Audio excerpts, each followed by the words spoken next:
Ladies and gentlemen, welcome to another episode of Gunpowder Banter. Joining us tonight are Femi. Dalabi, hi Femi. Hello, people. What's going on? Good. Welcome back. We missed you last week. Yeah, I know. Many different things happening all the time, but I missed you guys too. But happy to be back now. Well, we understand you're a busy man. I have real content for you today. Don't worry about All right. Good. So you're going to make up for 2 weeks now, 2 weeks worth of content. All right. And we have Namdi Diesel. Hi, Namdi. Hey, everybody. We're back again. Still on top. Back again. That's right. Still on top and still another win. I feel like now we're not worried about conceding goals. We're more worried about conceding shots on target.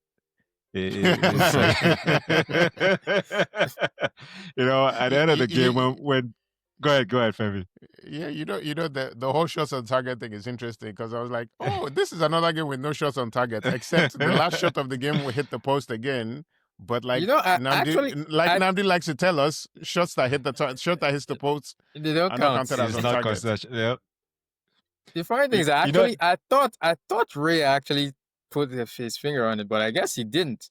Like when he hit post, it was all post. I thought he actually saved it, but if the keeper touches it and his post, then that would have been a shot on target. So the fact that they said it wasn't a shot on target, that means he didn't even touch it.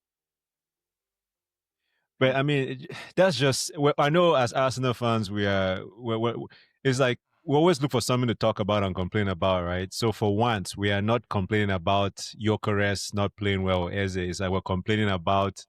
We're being more critical about shots on target, which is it's a good place to be, right? As an Arsenal fan, I think it's just banter, honestly. It's fun banter. It's fun banter at this point. I'm sorry, that's not banter. One shot on target for a whole month is not banter.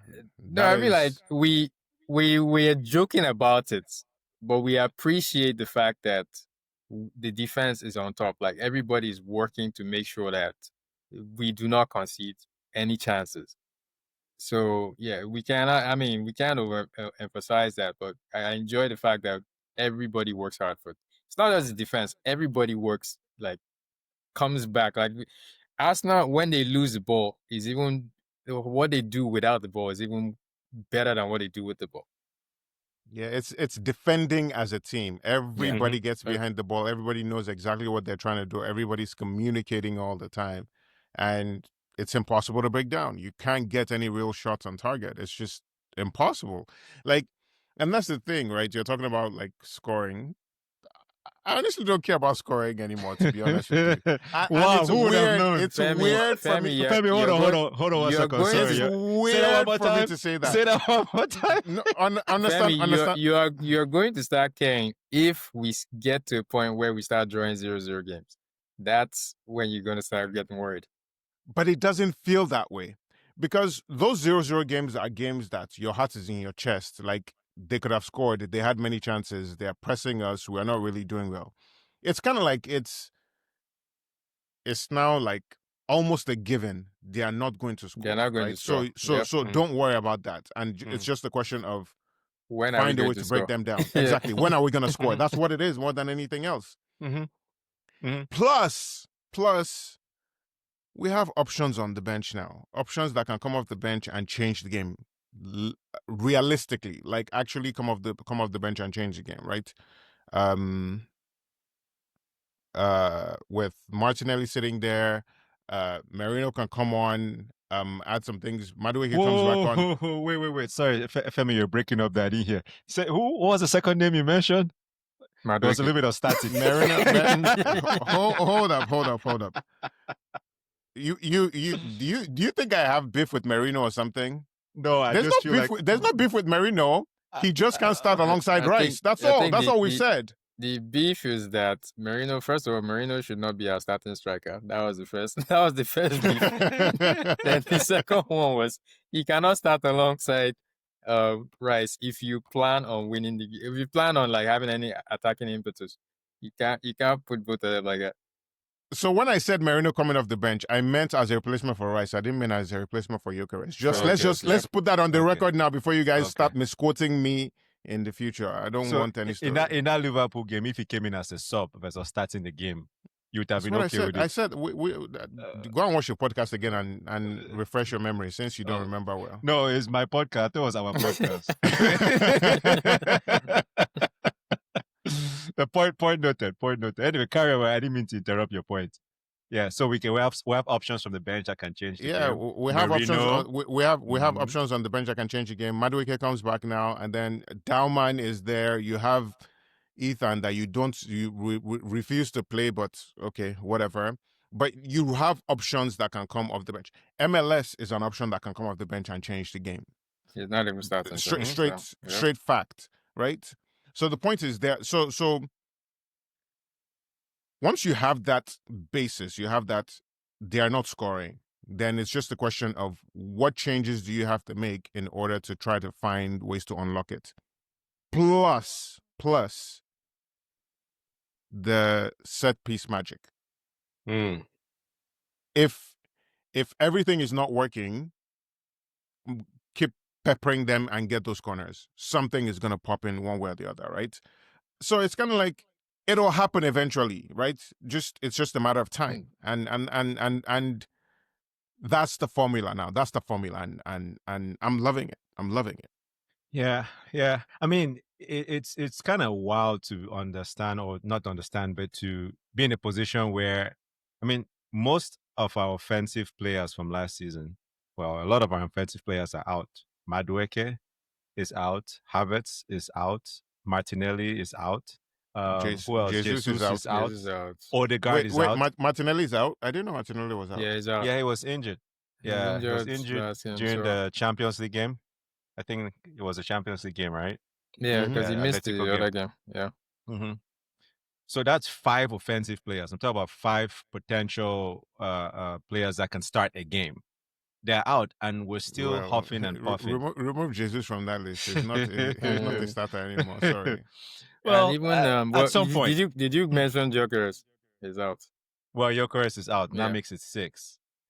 So to be able to still go to a game where, number one, you're watching the game and you just like, it's just a matter of time. It must really suck for other teams to come and play us. I mean, I can just imagine how other teams feel when they're playing us. It's like, no matter what you do, you can't score, and then somehow you get a set piece, or somehow Rice appears from nowhere and heads the ball in. I mean, the team is quite amazing, don't you think, Febby? No, it's super, super, super amazing. It's kind of like it's gonna happen or whatever. We need to stop being ashamed of the set pieces. The set pieces, that's our strength now. Mm-hmm. It's a strength, and we need to lean into it as much as possible. Especially given the fact that we need only 1 goal. We don't need to score 4 goals with set pieces. We need to score 1, just one. Because 1 just opens the game up, and then anything can happen after that. That's the thing. Yeah. So all these guys who are talking about set piece FC, I mean, we've adopted it as our mantra now, just because it's banter, you know. But to think about it now, how else do you want to score somebody who refuses to come out? If you don't want to come out, what do you want to do? If you try pulling them out and they all keep staying in the same banks of 5, or 2 banks of 5, it's going to be hard. So the fact that we are actually getting set pieces, it means that we are actually putting pressure on them all throughout the game and winning corners, winning free kicks. That's a mark of a team that's actually trying to score, you know. So we are not, it's not like we're just carrying them to the corner flag and kicking it on somebody to get the corner. It's based on, you know, Facts. It's based on how we're playing. We're putting pressure on them, not letting them even cross the half most of the game. And then they just can't cope with the pressure and they have to concede corners. It's not our fault that we're very good at it. If you're good at something, I mean, why would you change? Would you now beg the opposition or tell them, oh, please? I mean, you know, when Stoke was doing the same thing against us, it was annoying, but I think I was more annoyed about the fact of how that we were not able to defend. We were not dealing with them. It's not, I wasn't knocking Stoke that, oh, that's the only way you can play. Yeah, they were doing what they were good at, but we couldn't cope with it. So it is not, the onus is not on them to play to our standard. They play to their own strengths. Sorry, just one thing that I want to add to that, and then Casey, you can go. we need to rebrand this whole set piece FC thing.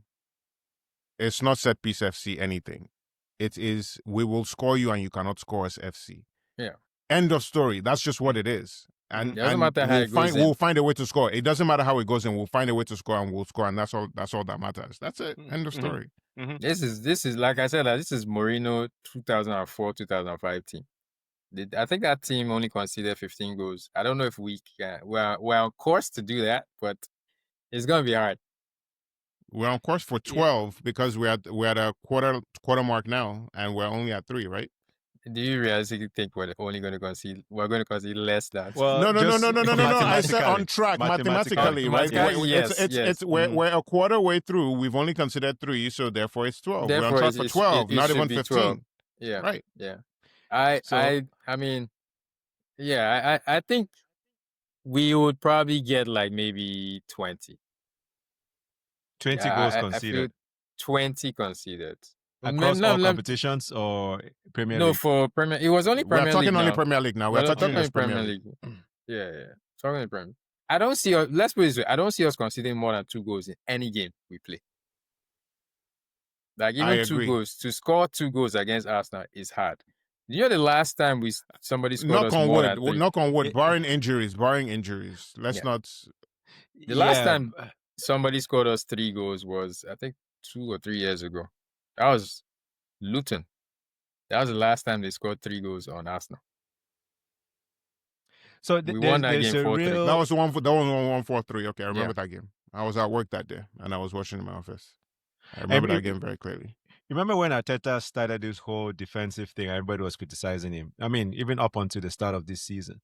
But that was because we didn't have anything going for it. Thank you. And we had that whole horseshoe of death, right? Yeah. And I think that's what frustrated fans more. But going back to your earlier point, which is what I was trying to make, is that the fact that we are actually forcing teams to give us corners, set pieces, whatever, it shows that there is also something happening offensively. Yeah. And for me as a fan, even watching this, and I'm like, going back to what I was talking about, we have 6 players now, 5 players if you don't count Gyökeres, who are out, who bring us something else in the attack. And these players are not even there.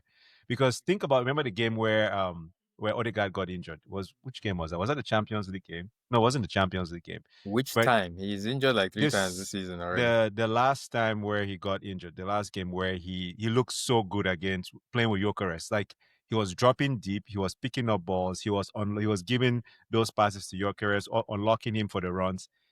I think that watching that game, to me, I was like, wow, if we can get everybody to start clicking, right? If we can get an understanding on how to really use Gyökeres, if we can get those balls to him quick enough, because Eze hasn't quite done it. Eze is a different type of player from Odegaard. We all get that. He still brings something offensively, but I think Odegaard unlocks the team more because of his understanding and his reading of the game and his ability to make some more. His passing ability is more superior than Eze, right? He's able to break the lines. So not only that, not only his passing ability, I think because of the fact that he presses more, so he forces more turnovers. So as soon as you force the turnover, you can easily release the attacking players. So I think that also plays into that. Getting the ball to the attackers quicker. Yeah. Yeah. He also brings that to the table for sure. And then also when Havertz gets fit again, right? He brings a different dynamic to the team. Imagine if you start a game with Havertz and you end the game with Gyökeres. I mean, that to me is just like there's even so much more that we can do with the team. So yeah, maybe 20 goals, we'll concede 20 goals, but I think even to get to that 20 goals, because if you finish a game, you kill a game first half, it makes it you literally demoralize them. Yep. Yeah, you literally demoralize the team, and then you can just go back in cruise control, bring in your B team now, and just share minutes. Yeah, but the opposite is also true. If you don't kill it in the first half, which we don't tend to do very often, let's be honest. Yeah, true. Yeah. They're still in the game. If it's just one goal, everyone still has that belief or whatever, and you're still in the game and you can make things happen. So it's important to try to kill games off in the first half like we did, which was why I was super, super impressed with this game. The game started iffy or whatever, we're controlling the game obviously or whatever, but they'll get onesie twosies. We're not really opening them up. There's no real chances or anything or whatever. But eventually it's gonna come. The corner comes, we score. Super happy about that. But that second goal, more than anything else, like for me, that's just joy. Like it's joy when I see things like that happen. Like fast break, we get the ball back. The key to that goal for me was them trying Gabriel's to header. No. Them trying to do set piece FC and having Kyle Walker go on the other side, on the other side to go take that throw in. That's what made that goal entirely, because Kyle Walker had been killing all the attacks coming on this end. With Kyle Walker had trust in his pocket. Let's not lie. For most of that first half, 50-50.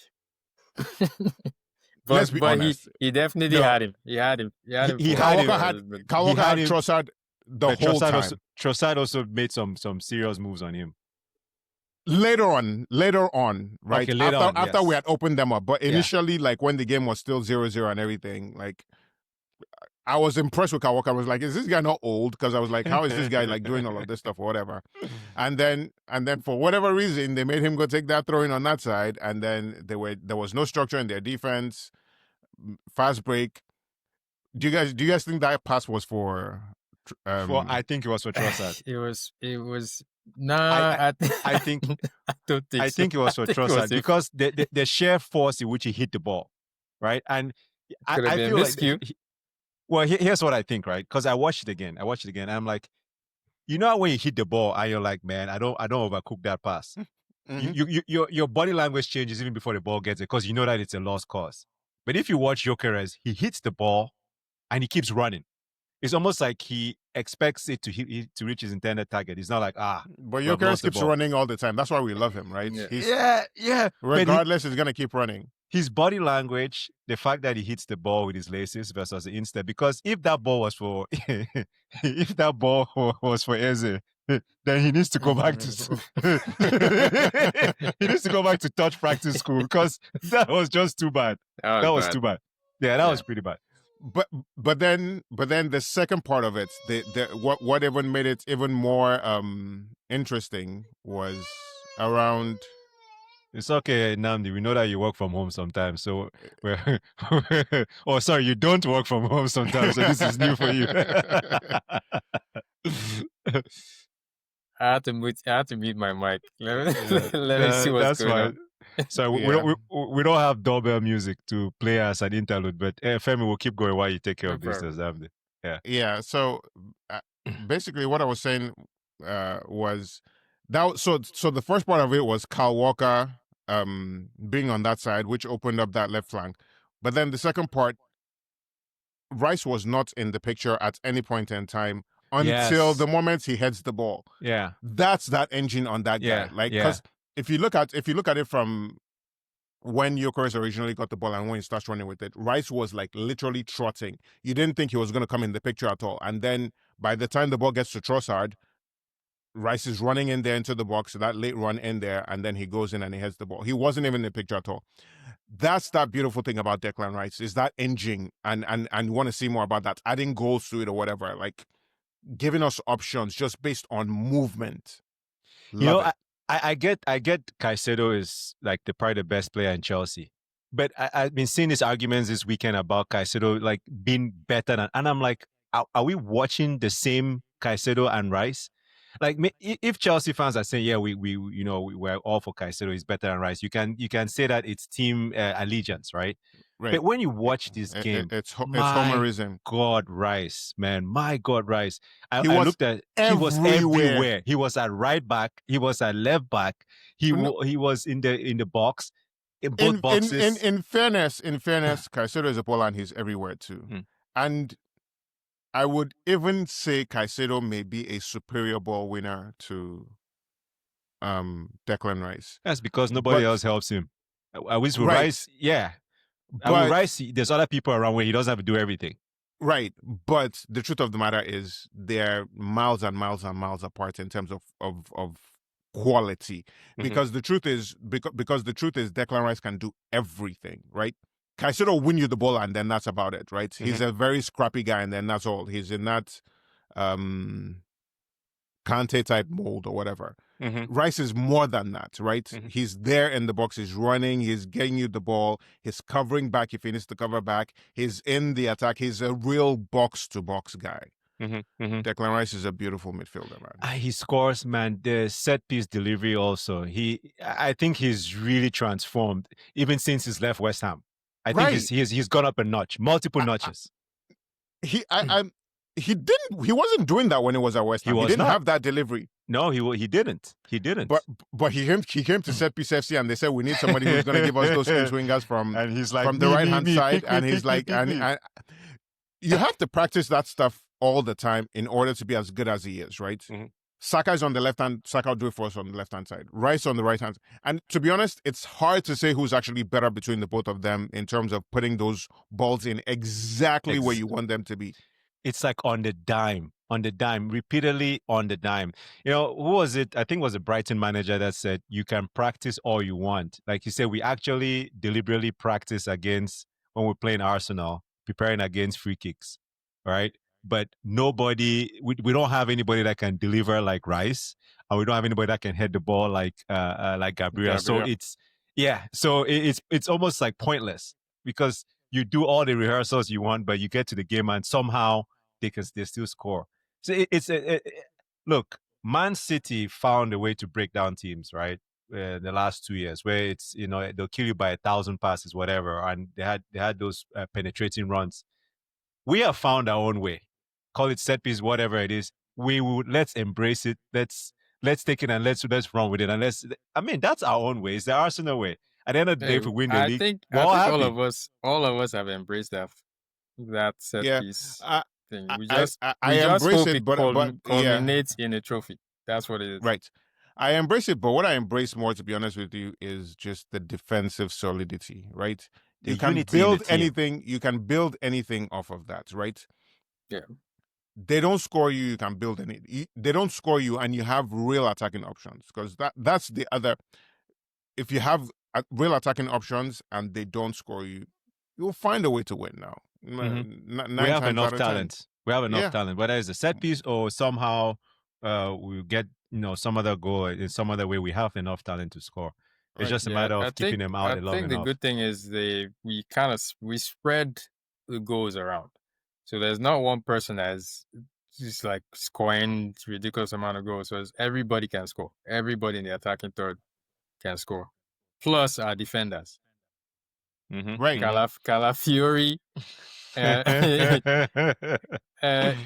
Calafiori can score, Gabriel can score, and Timber can score. Special, and I was just about to talk about Timber. Special shout out to that guy.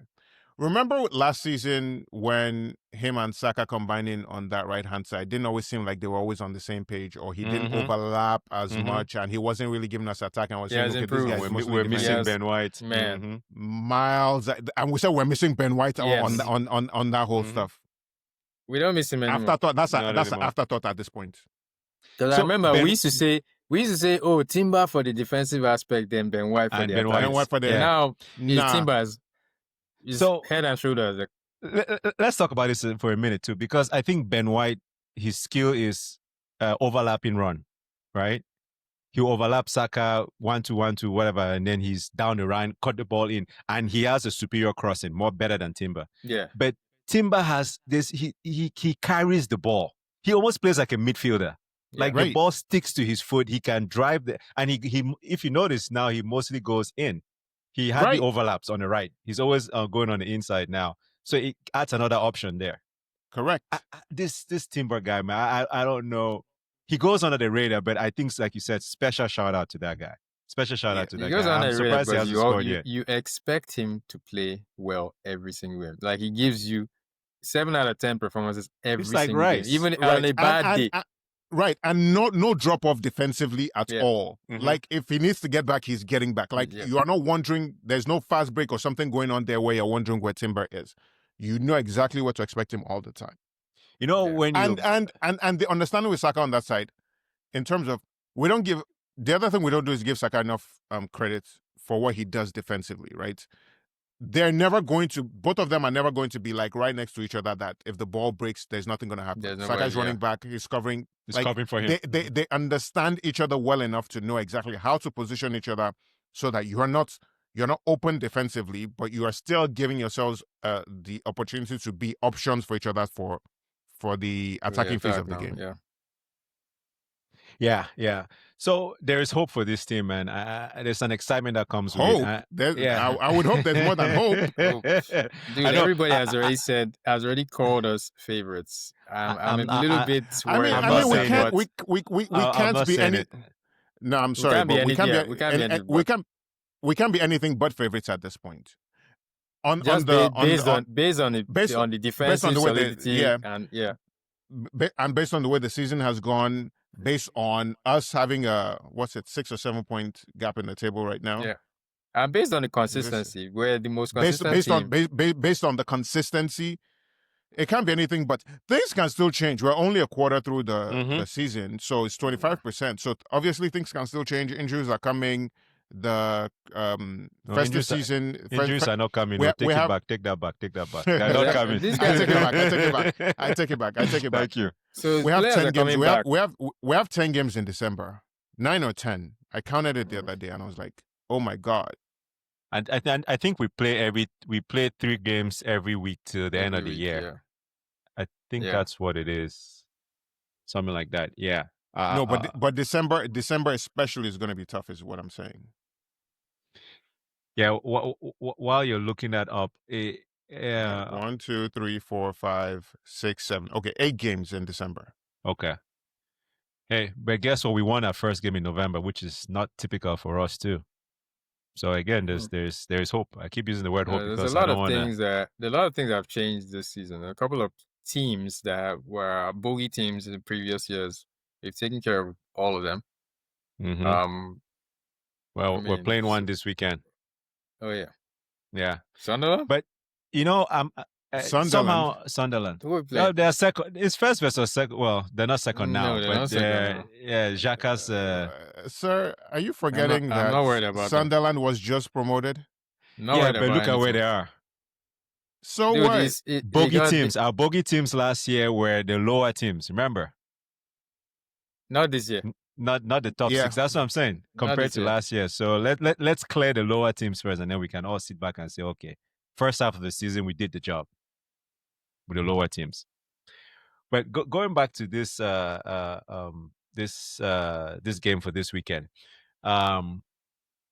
what are your thoughts about the lineup between tomorrow versus Sunday? Which one do you think is the Champions League game tomorrow? And do you think that we should go strong, start strong? I know it's Prague, right?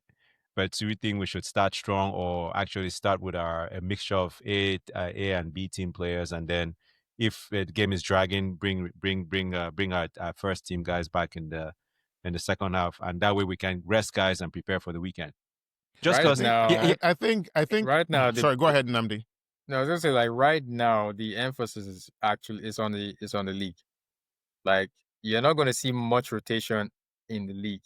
You see much rotation in Champions League, depending on like your position. Miles, your Lewis Depending on Kelly, position, and Miles, MLS is coming in. So Eze can get a rest. If Gyökeres is not fit, I expect Norgard to start. Zumendi is cancelled. Suspended. He's suspended, so Norgard has to start anyway. Mm-hmm. And then Ben White is going to come back in. Central defense, you can argue you want to use either Mosquera. Hincapié. I think Hincapié might play. Yeah. Maybe Hincapié, like he played Hincapié left center back. He'll probably do the same thing he did Miles. with the FA Cup, with the Carabao Cup game, and rotate that. What I'm looking at is what's he gonna do with his striker position. I think he's probably gonna start Merino. I think it was Merino. I don't think that academy striker is registered. He's not ready to start Champions League. I don't. No, registered. Registered. That's what I mean. Registered. Like, is he part of the UCL No, but I think team? I think you can, depending on injuries and stuff, you can. No, I think if there's a certain age limit where you don't have to register. Right. I think it's under 18. And I'll look it up as you guys are talking. Yeah. for me, right, going back to the Burnley game, I thought we went in there too strong, to be honest with you, from the lineup. Too strong. Yeah. Dude, I said the emphasis is Premier League. I don't think Yeah, this guy really that's worries our about UCL. that's our number 111 that we have a Champions League game midweek. We were coming off the Brighton game. I guess those guys didn't play in the Brighton game, so that's fine. They were Yeah. rested for that game, but we still need we need them for Champions League midweek. The reason why I say the emphasis is on Premier League right now is because the Champions League format kind of helps you because you don't have to win all your games, all your games, and you still qualify. But you definitely want to win your games against Pot D opponents. No, for sure. But like, I mean, at the end of the day, we're gonna qualify regardless for the knockout phase based on how we're playing and knock on wood, all that stuff. Dude, PSG or what we're supposed to have been out, they won it. So that's why this phase actually the setup makes it easier to qualify. Now you don't want to have to play knockout phase because that now adds more games to your thing. But I think he's gonna go strong, but not as strong as he would in Premier League. That's I agree. Point. I think the schedule, people having played on Friday, suspensions, injuries are going to go a long way in picking the lineup.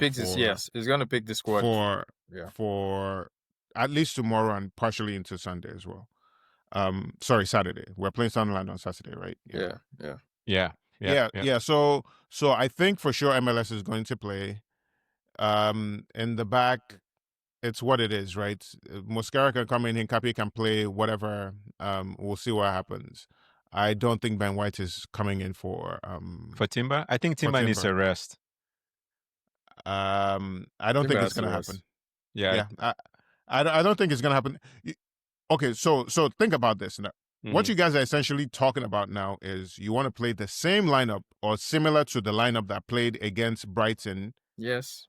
In Carabao Cup in the Champions League. Yes. No, that's not going to happen. Brighton is arguably a better team than Sparta Prague. Brighton did not play their A team. That's the reason why. If you think Brighton put their A team out there, I mean they brought on they brought Welbeck on second half, I think. They brought Welbeck on. Baliba started. Sure, they had a couple of people who were starting, but Toscana, or what's that defender's name who hadn't played for them at all, was starting in central defense for them. They had a backup goalkeeper starting for them. I mean, it wasn't Slavia Prague or Sparta were playing. Slavia, right? Slavia Prague. Whichever of the Pragues, Brighton is probably better than it. Whichever of the it no matter. The point I'm making is it is not going to be a similar lineup that started against Brighton that's going to start there. There's going to have to be some. There'll be some A team players in there for sure, but I think for the most part, I think on the front line, we're going to get. I would prefer Trossard playing at the 9, to be honest with you, with Gyökeres not playing. The thing is, who plays on Eze on the left? Wait. Who is the one who has told us? You are the one who has told us so many times how he's the best finisher we have. Yes. Which is fact. Well, Femi, my issue is if you play Trossard at the 9, who's playing left wing? There's nobody there. But we said this last time, and I said that Eze plays left. Put Eze you guys left laughed at me, and he played left. Let Ethan play. Let Ethan play. Yeah, I'm not mad at that. I'm not mad at that. That is an option. That's an option. But I think Merino, just knowing Arteta, will all somehow see Merino start up front. No, Merino is going to start that game. Whether he's starting whether he's starting 8 or 9. That's all. Yeah. That's really what that's the only. I think the argument. midfield you're going to see Norgard at the base. Then you might see. I mean, I probably rest Rice. I would. Or you might actually see Rice. Nah, I don't know. You might see Rice, or you see. No, it'll be Norgard. It'll be you guys are underestimating Slavia Prague. Slavia Prague way too much. This is Champions League. We are still talking about. Actually, see what and we're going to Prague to go and play. We are going over to top Prague. Of the league. Right, we're going to Prague to go play. Like, stop underestimating these guys. Okay. Speaking of that midfield, every single time you guys say Norgard, I get nervous because now I realize that he actually does have to start that game, and he hasn't been that good. Let's be honest. He's a little off the pace. He's yes, rusty. his passing is not that great, but also he you're was comparing rusty. against Zubi. He was rusty again in the match. What was the last match we played in Carabao Cup? But you notice that he kind of grew into the game later on. Brighton, yeah, he grew into the game later on. His touches were off. Very off, man. He was very suspect, very very suspect. Yeah. But which means, to your point, maybe if you play him, then you play Rice to give him some because you need some solidity, some level of comfort, and then take him off second half. Which means actually we know. Hold on, when Gyökeres came off at halftime on Saturday, who came on? It was Merino. Merino is our backup number 9. So me talking about Trossard is wishful thinking on my part. We know Merino is going to start at 9 tomorrow. Yeah. If Gyökeres is not playing, Merino is starting at 9 for sure. Actually, we know Gyökeres is not playing because Arteta said that, unless he's playing mind games. Well, he didn't train today. Gyökeres didn't train today. Yeah, I know he didn't train today, but Arteta also said, and I can't remember what he said. I think it was in press conference that Gyökeres is not, that he's out, that he's not going to play tomorrow. Even if he was fit, I don't think you probably travel, but I don't think he would have started. Yeah, he needs to rest, man. This guy's been running. When is Jesus scheduled to come back to training? December, okay. Yeah. So a few weeks. Yeah. And what about Havertz? Havertz, they're saying Havertz, Noni after international break. International break. So Havertz, Noni, Odegaard, all potential after international break. So the Tottenham game, which is right after international probably break, make it for that game. That would be a good one. Yeah. Yeah. You know, Liverpool, Unai Emery, everybody, all other teams gave him the blueprint on how to play Liverpool.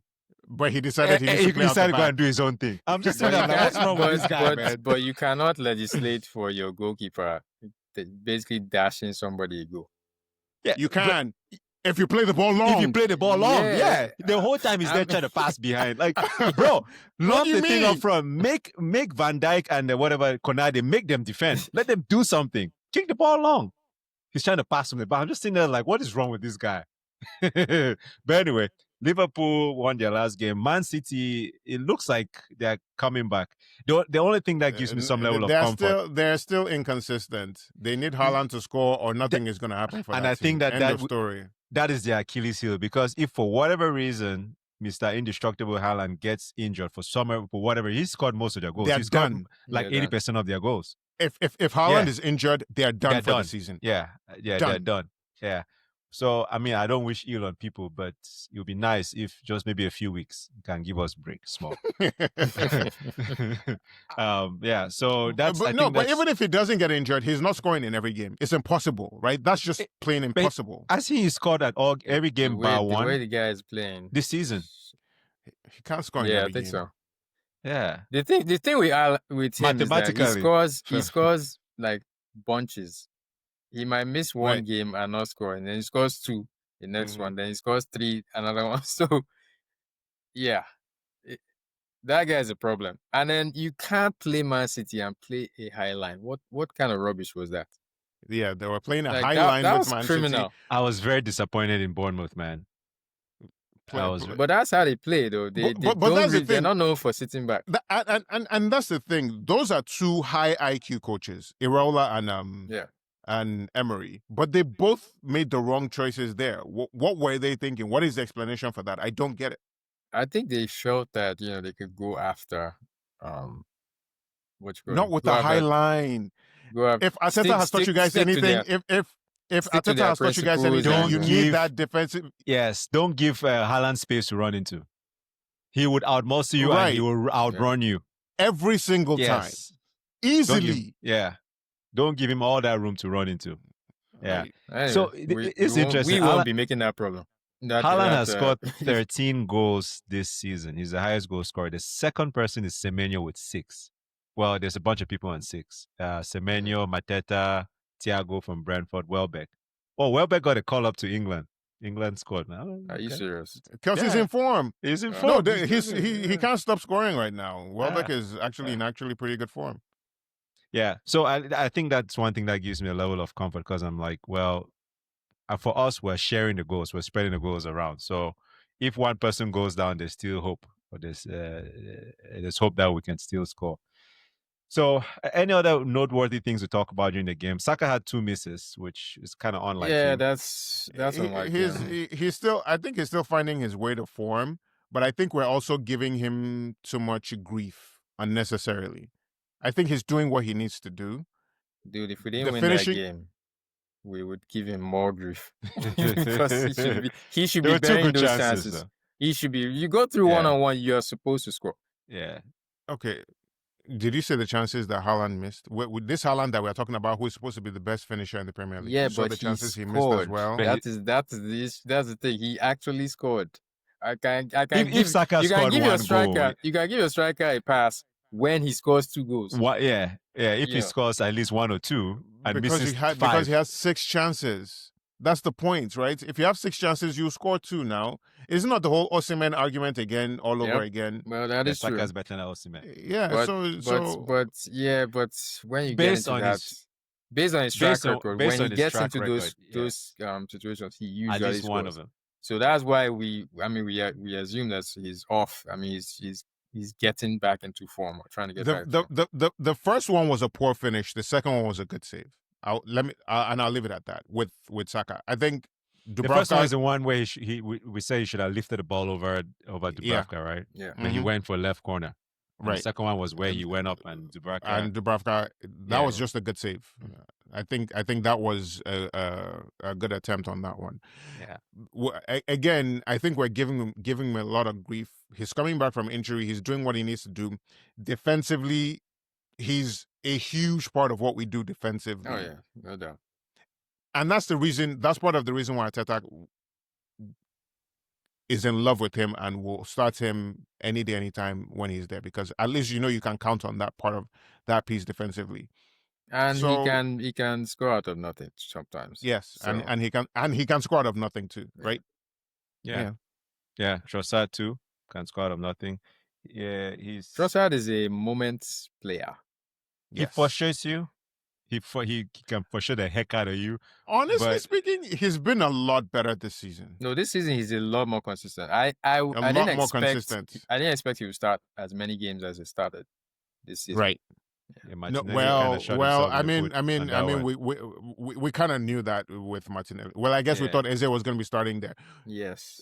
Again, it's all injury. If Odegaard comes back now, then we're having selection Reshuffle the issues team. Yeah. Yeah. over on that side again. Yeah, but he's looked lively. Trossard has looked lively on the left. I'll Yeah. give that to him. I read somewhere. I think this was his 100th game, and he has had 40 something goal contributions, which is outstanding for somebody who hasn't been starting a lot of games. Imagine He has sneakily started a lot of games for us, based on injuries and selection and he's, out This of he's season. always This season, present. yeah. He doesn't Yeah. he doesn't get injured. It's pretty good when it comes to appearances and availability. I'm kind of glad we dodged that Mikhaila Mudryk bullet. Yeah. Thank you, Chelsea. yeah. Chelsea is the gift that keeps on giving. Yep. Any other moments worth mentioning? We're doing predictions and hot takes. Yeah, that's the next thing. Prediction. So hold on. I know last week I said that we're 0 for 7 in our predictions. However, last week Diesel went 3-1 Brighton, 3-0 Burnley. Oshoke went 3-0 Brighton, 2-0 Burnley. So he got Burnley. Got that one, yeah. Yeah, I went 2-0 Brighton. So I got that one. And I went 3-0 Burnley. I lost that one. In terms of hot takes, no luck, no joy. Because you said Gyökeres was going to score a brace against Brighton. Saka was going to have a brace Well, against Burnley. Yeah, Saka had a brace of misses against Burnley. MLS scores against Brighton. That was Oshoke. That didn't happen. he didn't even start. Saka's. He didn't even start.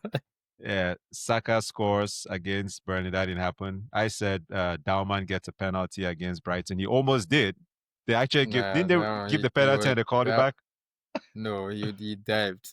Yeah, but they didn't. Wasn't a ruling on the field penalty? It wasn't the No, VR that overruled it. I don't think they gave it on the field though.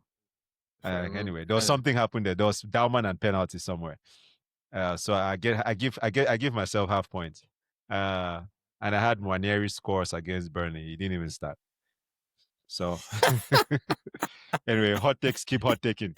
So what we got for this week? We have let's do Slavia Prague, and let's do Slavia Prague and Sunderland. So Slavia Prague goes first and then hot take. Marino scores 2 against Sunderland or Slavia Slavia. Prague. Slavia. Okay. That's my. So what's the score? What's your score for Score Slavia? is 3-1. Okay, you love this. Nah, 3-1. sorry. Let me not say 3-1. They're not scoring. Exactly. We spent the whole podcast talking about our defensive solidity and how the whole formula is they are not going to score and we are going to score. But you guys keep putting 1 in the score. No, you guys, I beg, single the guy out himself. I didn't say Let's see, because it's an away match, let's leave it at 2-0. Marino 2 goals. And then Sunderland. Marino 2 goals. No, yeah. Oh, okay. And then Sunderland, that one, that's another 2-0 game, Lodi. Okay. Yeah. What's your hot take? I'll take Sunderland. Gyökeres will not start. Why? Because he's injured? Because that doesn't count. If he's injured, he doesn't Exactly. That's not a hot take. We know Gyökeres is not going to start. Okay. All right. Let me see. Who's going to play? Is it to score? I mean, that one. Is it scores one of the goals? Dowman is not going to play. Is Dowman eligible for Champions League? Yes. Yes. He's actually registered. He's Yes, part of yeah. Okay. Him and Nwaneri. Okay. So here's my hot take. Dowman scores against Slavia Prague tomorrow. The score of that game is 1-0. First goal for Arsenal. First competitive goal for Arsenal. For the senior team in the Champions League tomorrow for Dowman. That game ends. That's quite a hot take. If that happens, you go buy a jersey. No. I will ask him for the lotto numbers because I need to win something. Because the odds. But it's a hot take. That's a proper hot take. That's my hot take. And then for the Sunderland game, 2-0 that game, and Xhaka gets a red card. That is a proper probability. The probability is very high. Okay, that's a good one. I go 4-0 Slavia Prague tomorrow. Okay. In that game, Dowman gets a penalty. Marino scores 2. Actually, Marino scores 1, but I like Dowman gets a penalty better. Okay, how about I give myself 2 hot takes? Dowman gets a penalty, Marino scores 1. And then against Sunderland, 3-0. 3-0. What is my hot take on that game?